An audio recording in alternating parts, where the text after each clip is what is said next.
Barchaga salom. Qadrli va jonajon O'zbekiston xalqi. Faqat trading va adin ekspertlarda pul yo'qotib charchagan insonlar.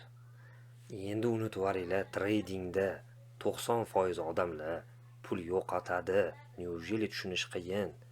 Nechta odamlarni ko'ryapman. Kredit olgan, qarz olgan, tradingda oson boyib ketmoqchi bo'ladi. Trading bu bir soha. Uni o'rganishga kamida 5-10 yil umri ketadi. Nega insonlar faqat pul yo'qotgisi keladi? Bugun men sizlarga treyderlarni yo'qotishidan qanday pul topsa bo'ladi, shuni naglядно ko'rsatib bermoqchiman. Men Telegramdagi treyderlarga o'xshab signal sotmoqchi emasman. Yoki YouTube'da Lamborghini'ning oldida video qilib sizlarga kurs sotmoqchi emasman. Prosta o'zimni bilganlarimni qisqa ko'rsatmoqchiman. Kim pul yo'qotishdan charchaganlarga. Bilsanglar agar, har xil birjalar bor. Treyderlar har xil birjalarda savdo qiladi. Hyperliquid degan birja bor. Men o'shalarning statistikasini ko'rganimda вообще hayron qolganman. Treyderlar 1 yil ichida общий hamma treyderlar bitta birjani o'zida $71 million pul yo'qotgan ekan. Shu birjani o'zida treyderlarga qarshi pul qo'yib, ularni yo'qotishdan ham pul ishlasa bo'lishini ko'rib, umuman hayratda qolganman. Agar treyderlar 90% distansiyada, ya'ni uzoq muddatda pul yo'qotsa, nega biz yo'qotishimiz kerak?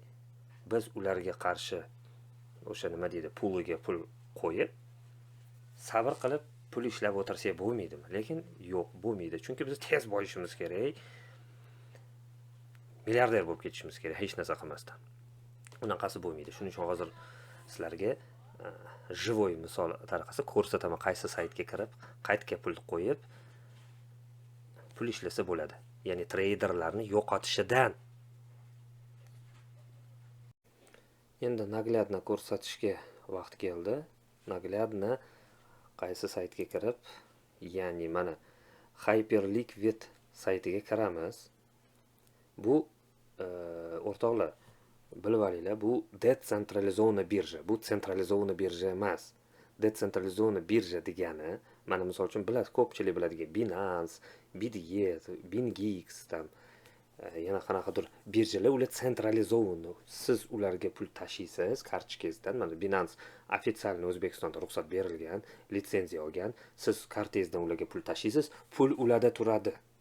Bu sentralizovanный. Mabodo birja etib portlab ketib, yo'q bo'lib ketsa, pulinglar ham kuydi degani. Bu sentralizovanный birjalarda shunaqa bo'ladi. Bu esa Hyperliquid. Hyperliquid bu desentralizovanный, ya'ni sentrlashgan nuqtasi yo'q. Ya'ni sizning pulingiz sizda bo'ladi. Siz kashlyok bilan ulanasiz bularning platformasiga. Bo'ldi. Agar birjaga biron hol bo'ladigan bo'lsa, pulingiz o'zingizni kashlyogingizni, pulingizni chiqarib olasiz. Blockchain shunaqa ishlaydi. Bu desentralizovanный birja. Bilmaganlar uchun aytdim, bilganlar bo'lsa yaxshi. Mana Hyperliquid shunaqa desentralizovanный birja. Unda mana leaderboard, mana on-chain danlar, ya'ni hamma treyderlarni anlari bor, statistikasi bor. Bu hozir plyusavoy treyderlarning boshida reklama sifatida qo'yib qo'yishadi. Agar mana morni bosib statistikani bossanglar, mana bu statistikaga tushamiz. Bu yerda hamma danlar, birjaga bog'liq hamma danlari bor. Total volume qancha, общий kapitalizatsiya, qancha depozit bo'lgan bu birjaga, tam HLP volume, analyzed funding, refunding ham hamma narsa tushungan odamlarga hamma statistika bor.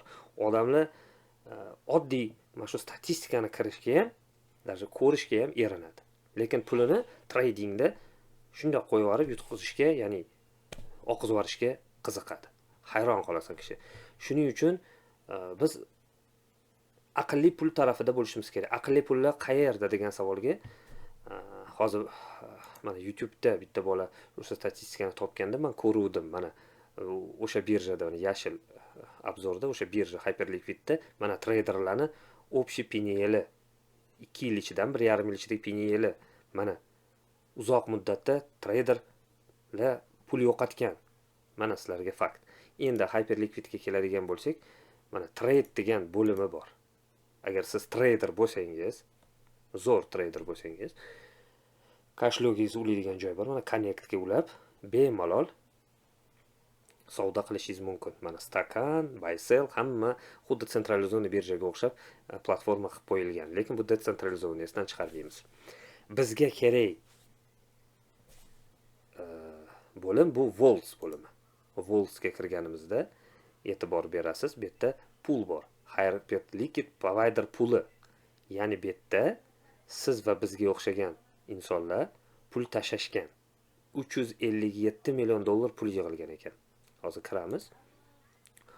Bu puldan treyderlar agar prognozi o'tsa, shu puldan treyderlarga beriladi.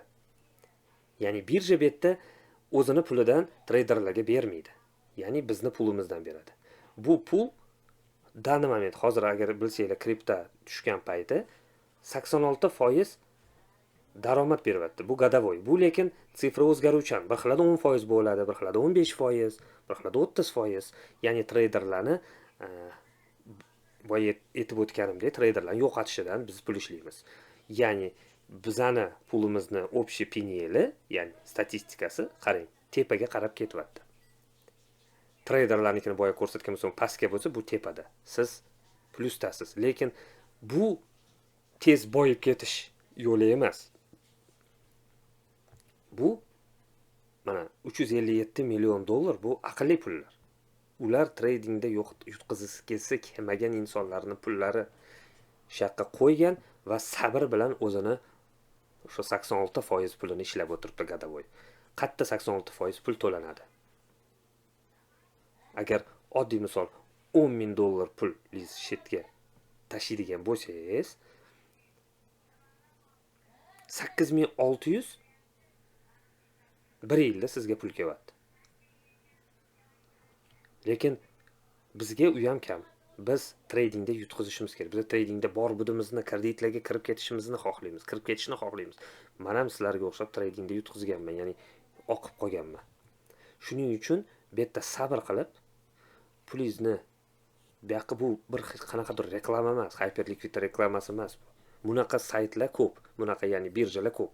Ularni ham boshqa videolarda ko'rsatib o'taman, qanaqa saytlar birjalar haqida, lekin hozir Hyperliquid haqida ketayotganda, mana bu dollarda pul qo'yiladi, ya'ni USDC da pul tashiysiz.